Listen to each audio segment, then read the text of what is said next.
Daghan kinato ang mulabay dayon sa usa ka butang human og gamit sama na lang sa mga bottled water, straw ug uban pa.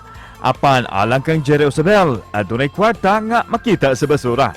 Iyang gitigom ang mga nakuliktang plastic barrels aron nga iyang kapahimuslan ug magamit isip furniture ug uban pa. Gani, nakakwarta usab siya sa pagpabaligya sa iyang mga artworks nga ginama sa iyang nakuliktang basura. Karong buntaga, magpatudlo kita kung unsaon pagbuhat og furniture gamit ang basura dinhilang sa GMA Regional TV Live.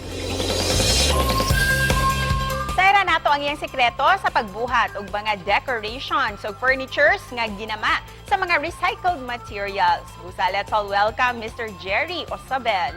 Mayong buntag, Sir Jerry, ug welcome dinhi sa GMA Regional TV Live. Please introduce yourself para sa ato viewers. Ako si Jerry Osabel, taga Daan Bantayan, Cebu. Ani ako karon para sa ginagmayng interview sa GMA7.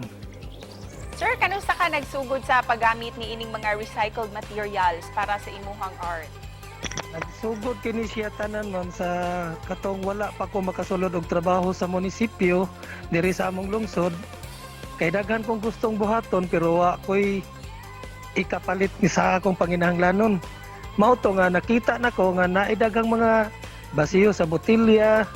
Gipangitaan ako pagi kung say pwede na kong mahimo.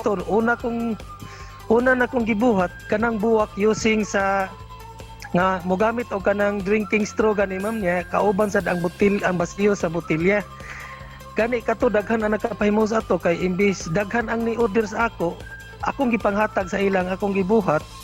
Aron naapod sila'y masunan kung gusto nilang buhaton gawas pa sa dala ako sa silang gitudluan kung unsaon pagbuhat.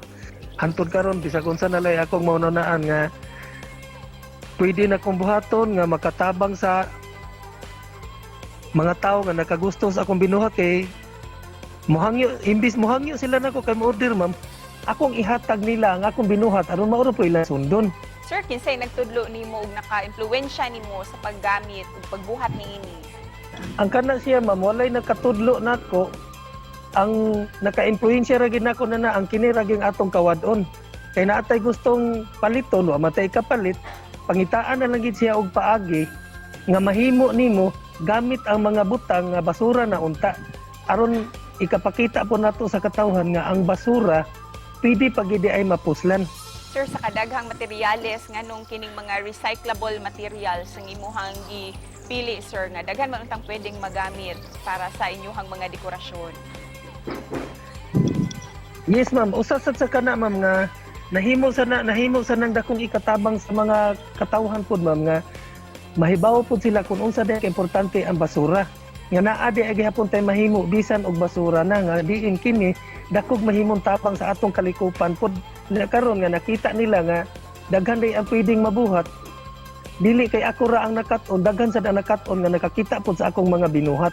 Kasagaran sa imong mga obra, sir, sama niining mga lingkuranan nga gama sa plastic bottles ug uban pa, asa na ni sila karong ipang-display ug ipanggamit?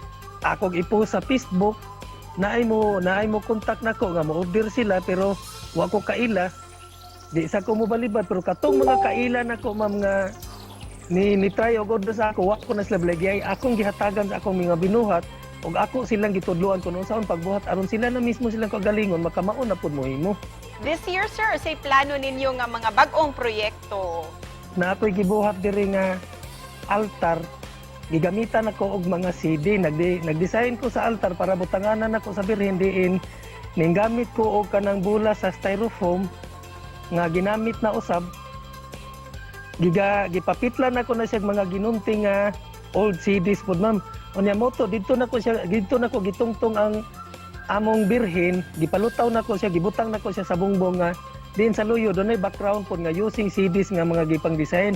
Gani sa pagkakaroon na ako diri gibuhat pod nga silbi kanang divider, tulogid siya ka division ma'am. Inti bottles gihapon ang gigamit ana niya. Ug sir, isip pa na po unsay mensahe nimo para sa tanan natong mga viewers karong buntaga? Ang ako lang ika-mensahe karon sa nananaw nato nini karong kabuntagon ma'am Cecil nga magtinabangay ta ang basura nga atong makita sa atong palibot, dako kini og ikatabang sa atong kalikupan.